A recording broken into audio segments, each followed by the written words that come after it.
Oke guys, assalamualaikum warahmatullahi wabarakatuh. Balik lagi di channel Bincang Bola guys. Oke guys, gue bakalan ngebahas tentang match day kedua ya guys ya.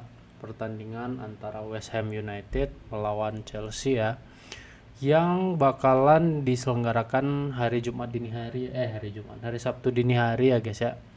Sabtu dini hari waktu Indonesia di London Stadium atau di kandangnya West Ham ya guys ya.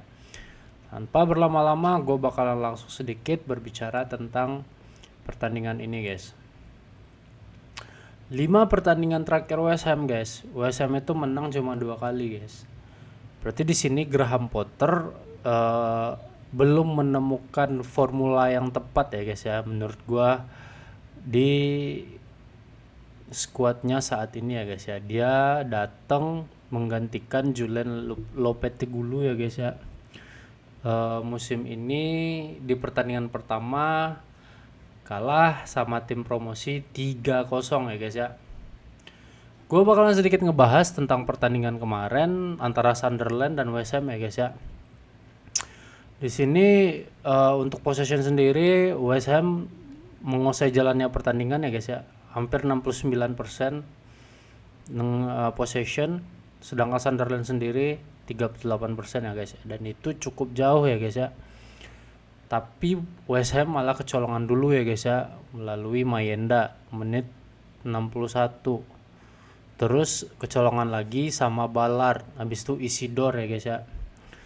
Di sini gua nggak tahu apa sih penyebabnya, tapi di sini West Ham cukup menguasai pertandingan ya guys ya, dengan menciptakan 12 total shoot dibandingkan dengan Sunderland itu cuma 10 ya guys ya. Dan shoot on target malah menangan Sunderland, sedangkan West Ham cuma 4 ya guys ya. Main di Stadium of Light ya guys ya, di kandang dari Sunderland ya guys ya. Stadium of Light, udah lama gue nggak nyebut Stadium of Light ya guys ya. Untuk total passing yang diciptakan oleh West Ham sendiri itu ada 550 ya guys ya. Cukup banyak, 85% komplit ya guys ya. Sedangkan Sunderland sendiri 323 ya guys ya, dengan 77% komplit ya guys ya. Kita bisa ngelihat sendiri di sini lini tengah West Ham sangat-sangat menguasai pertandingan ya guys ya, dibandingkan dengan Sunderland sendiri ya guys ya. Habis itu kita berbicara tentang long pass yang diciptakan oleh West Ham dan Sunderland guys.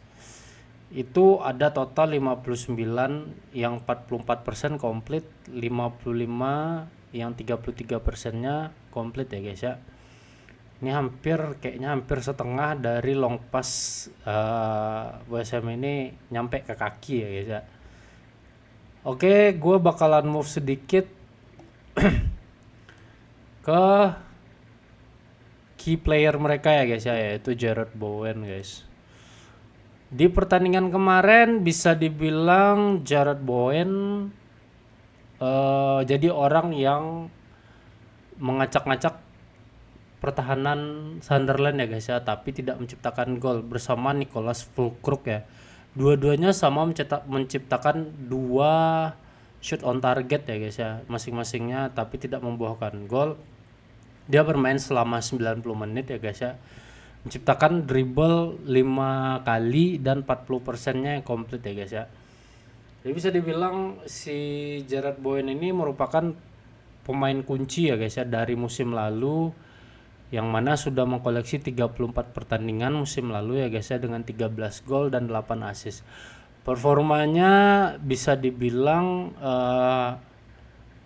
oke sih menurut gua, wajar dia diincar beberapa klub top Eropa, terutama Liga Inggris. Tapi itu hanya rumor ya guys ya, terutama MU dan Liverpool, mereka kepincut sama Jarrod Bowen, tapi itu hanya sekedar rumor ya guys ya. Karena emang visi bermain Jarrod Bowen ini emang bagus ya menurut gua. Di samping dia bisa berposisi sebagai winger, dan dia juga bisa jadi striker ya guys ya. Ya begitulah ya guys ya, namanya main bola nggak bisa kita prediksi ya guys ya, padahal menguasai pertandingan guys. Next, untuk prediksi line up-nya menurut gua sih nggak jauh beda ya guys ya. Cuma pasti Graham Potter bakalan muter otak ya guys ya, karena memang hasil akhir nggak bisa bohong kemarin kan 3-0. Kemarin beberapa pundit bilang kalau West Ham harus segera memperbaiki lini tengahnya ya guys ya, karena sangat tidak efektif. Bola tidak pernah sampai ke kakinya Bowen ataupun Fulkrug ya guys ya. Di sini gue melihat starting line up kemarin dan sedikit merubah ya guys ya. Untuk goalkeeper gue tetap make Hermansen ya guys ya, di samping dia kebobolan 3 gol. Mereka bakalan make formasi yang sama juga 3-4-3, nggak ada perubahan ya guys ya. Maaf 3-5-2 ya guys ya. Maaf, tidak ada perubahan. 3-5-2 yang mana 3 di belakang Todibo, Kilman, dan gue mengeluarkan si Agord ya guys ya, dan memprediksi Wan-Bissaka bakalan ngisi posisi Agord atau mungkin Wan-Bissaka di posisi Todibo di posisi Agord ya guys ya. Jadi ada perubahan lah sedikit di lini belakang ya guys ya. Untuk di lini tengah sendiri, posisi sebelumnya yang pertandingan sebelumnya Wan-Bissaka ditaruh sebagai right wing ya guys ya, bakalan isi Walker Peters ya guys ya bersama JYP atau James Ward-Prowse ya guys ya. Dimana sebelumnya di pertandingan sebelumnya mereka memakai Rodriguez ya guys ya, dan gue menaruh Soucek di sana pada pertandingan nanti lawan Chelsea ya guys ya. Dimana Soucek sendiri memang dari musim kemarin punya keunggulan dimana dia sering mencetak gol-gol krusial ya guys ya, terutama dari skema corner kick. Terus untuk left wingnya gue tetap milih Diouf, karena memang menurut gue pilihan untuk sekarang sih pilihannya nggak banyak ya guys ya di line up Tottenham. Kebanyakan mereka menaruh banyak midfielder ya guys ya, dan midfielder muda yang belum berpengalaman ya guys ya. Terus untuk AMC Paqueta tetap, karena emang dia adalah motor bersama Bowen. Mungkin gue bakalan menaruh mengganti Fulkrug ya guys ya. Kalau gue jadi Potter, gue taruh striker yang lebih punya kecepatan sih menurut gue, lebih punya kecepatan, dan itu dimiliki oleh rekrutan anyar mereka yaitu Callum Wilson ya guys ya.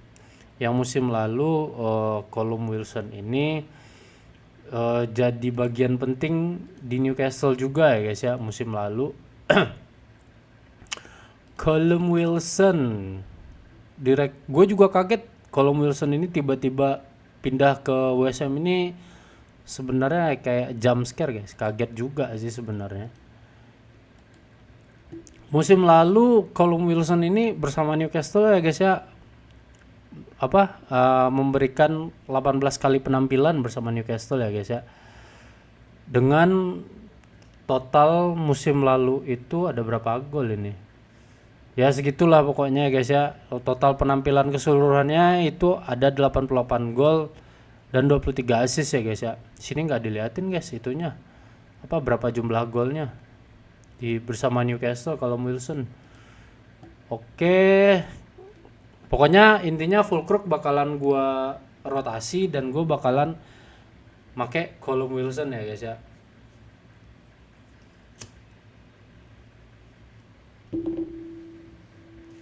Next ke tim selanjutnya yang juga sama kurang beruntung tapi bawa 1 poin ya guys ya. Bawa 1 poin. Oke. Chelsea. Oke, di sini Chelsea hampir semua pertandingannya itu mereka menang ya guys ya. Terutama menang di Piala Dunia Antar Klub ya guys ya.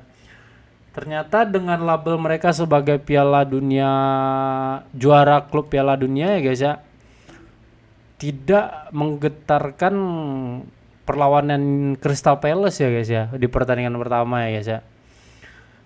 Chelsea menguasai pertandingan dengan possession cukup gila ya guys ya menurut gua. 71,5 dengan 28,5 guys. Gila enggak tuh? Tapi sebenarnya Crystal Palace sempat cetak gol guys. Sempat cetak gol lewat free kick Eberechi Eze, tapi keburu ada pelanggaran dari Mark Guehi yang ngedorong pagar guys. Kalau gua nggak salah.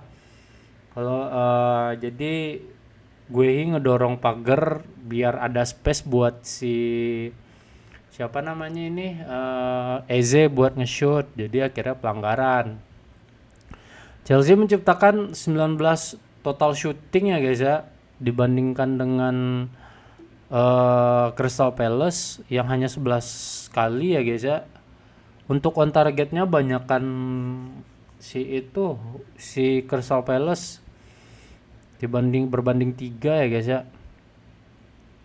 Oke, gue masuk ke key playernya ya guys ya. Cole Palmer sejak didatangkan dari City emang gacor sih menurut gue.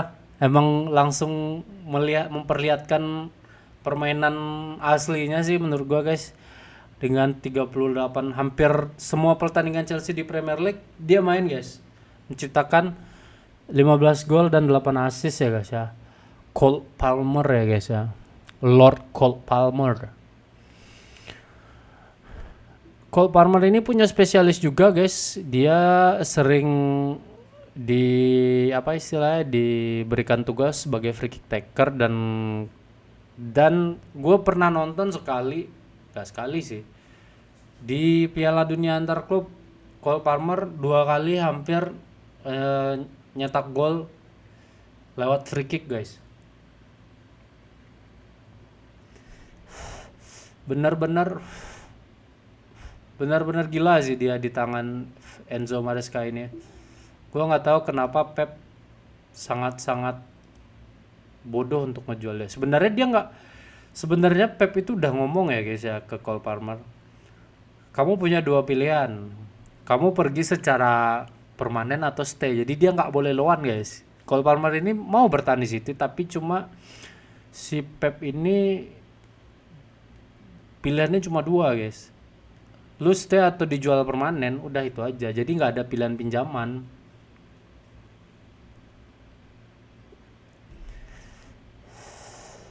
Serem juga, jadi dia milih buat pergi ke Chelsea guys. Dan di Chelsea langsung menunjukkan tajinya guys. Gila.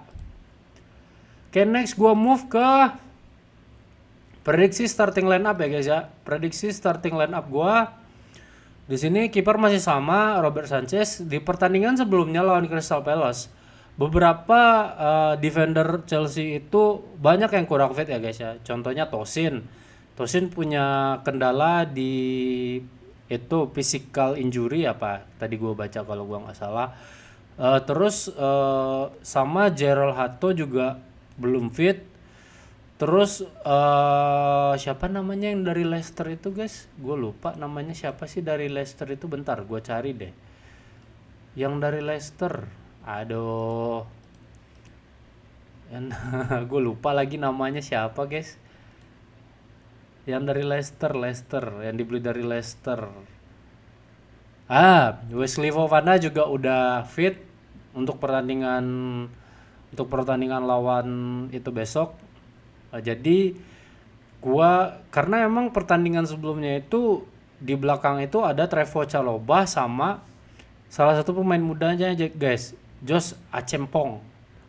Nah, di sini untuk di pertandingan besok match kedua Chelsea pasti ingin menang dan memainkan pemain utamanya dong. Di sini langsung gua prediksi mungkin Tosin main, Gerald Hato debut di bareng sama Tosin ya guys ya.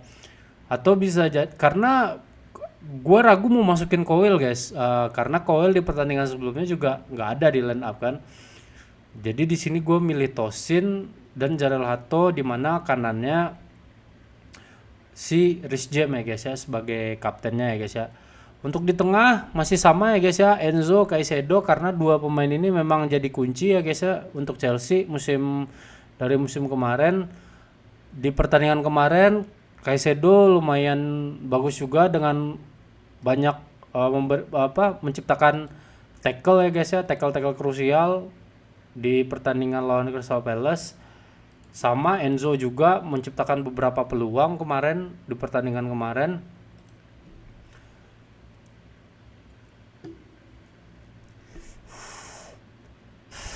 Di pertandingan lawan itu kemarin lawan Crystal Palace, Caicedo menang duel sebanyak 8 kali guys. Gimana dia jadi pemain nggak jadi pemain kunci di pertandingan selanjutnya guys ya. Dia bermain 10 menit menang duel itu sebanyak 8 kali guys. Total tackle-nya ada 5 kali, interception ada 3 kali, dan block sebanyak 2 kali ya guys ya. Dengan persentase passingnya 67, 94% komplit. Nah, kita bandingin dengan siapa namanya? Si Enzo. Kita bandingin dengan Enzo ya guys ya. Kita bandingin dengan Enzo. Enzo main selama 80 menit ya guys ya, kurang lebih. Dengan menciptakan 37 passing, hanya 37 passing ya guys ya, menurut gua. Dalam rentan waktu 79 menit, 84% komplit. Nah, jadi kan sedikit jauh perbedaannya guys. Di sini aja selama 80 menit Enzo main cuma menang duel cuma 1 kali guys. Sedangkan Caicedo, jadi menurut gua Caicedo ini pelan-pelan sudah istilahnya menunjukkan taringnya ya guys ya, sebagai bukan rekrutan yang kaleng-kaleng menurut gua sih. Jadi kita patut nantikan aja ini Caicedo di pertandingan besok ya guys ya. Untuk line up untuk attackernya menurut gue sih masih sama. Gittens, Palmer, dan Neto bakalan bahu-membahu bareng Joao Pedro ya guys ya. Joao Pedro dipilih karena emang selama pramusim emang gacor banget sih. Emang gacor banget karena salah satu juga yang membantu Chelsea juara Piala Dunia ya guys ya. Pedro juga baru direkrut, langsung cetak gol. 3 pertandingan 3 apa 2 gol tuh. 3 pertandingan 2 gol apa 3 pertandingan 3 gol tuh, gue lupa. Terus nanti di babak kedua masih ada opsi guys, ada Liam Delap juga. Sana masih ada Andre Santos juga guys ya. Andre Santos sama salah satu penampilan terbaik menurut gua sejak dimasukkan di menit 54 ya guys ya, yaitu Estevao ya guys ya. Salah satu rekrutan anyar Chelsea yang juga bisa dibilang gak kaleng-kaleng ya guys ya, main selama 37 menit ya guys ya. 37 menit lumayan merepotkan ya guys ya, dengan menciptakan 7 kali passing guys ya. Terus menyentuh bola di kotak penalti lawan sebanyak 3 kali, dan expected goalnya 0,34 dibanding Cole Palmer cuma 0,17 guys. Dan expected assistnya 0,37, itu jauh di atas Cole Palmer guys di pertandingan kemarin. Nah, dribble yang diciptakan itu ada 6 kali dan 33 kali, 33% komplit ya guys ya. Ini expected goal, expected assist aja udah jauh tinggi dibanding Cole Palmer gitu. Jadi menurut gue sengaja masukin Gittens sih. Kalau dari segi pengalaman sih Gittens masih menang ya guys ya. Tapi nggak menutup kemungkinan Estevao bakalan nggantiin posisinya Bioins Gittens besok guys. Karena kalau emang kita ngomongin pengalaman, Gittens lebih banyak dibanding Estevao ya guys ya. Cuma balik lagi nanti ke selera pelatih ya guys ya. Di pertandingannya kan cuma dini hari, masih ada sekitar Sabtu dini hari, Kamis, Jumat. Kita lihat dalam 2 hari ini apakah nanti Gittens atau Estevao yang bakalan dimainkan ya guys ya. Kita lihat beritanya besok. Nah, Untuk presentasi kemenangan, mereka sudah memainkan 35 pertandingan ya guys dalam Premier League ya guys ya. Dengan Chelsea menang sebanyak 20 kali ya guys ya. Dan West Ham menang cuma 8 kali. Gila, ini kalau di atas kertas ini Chelsea ini memang itu guys. Memang megang kendali sih menurut gue sih di atas kertas ya guys ya. Tapi ini kita berbicara di atas kertas guys. Buktinya aja waktu FA Cup kemarin di atas kertas Liverpool menang guys, tapi ujung-ujungnya kalah. Kan kita nggak tahu Graham Potter ini mantan manajernya loh. Graham Potter bisa jadi nanti dia bakalan bisa meredam Chelsea kan, kita kan nggak tahu. Ya mudah-mudahan ya guys ya, gue nggak tahu sih, tetap mungkin prediksi gue emang musim ini sih Chelsea bisa berbicara banyak sih ya guys ya, dengan rekrutan anyarnya. Sesuai prediksi gue di video sebelumnya ya guys ya, yang mana gue menempatkan Chelsea sebagai juara Premier League musim ini ya guys ya. Mudah-mudahan itu bisa terjadi, dan kita lihat aja nanti hari Sabtu dini hari ya guys ya. Oke, see you on the next video ya guys ya. Bye bye guys.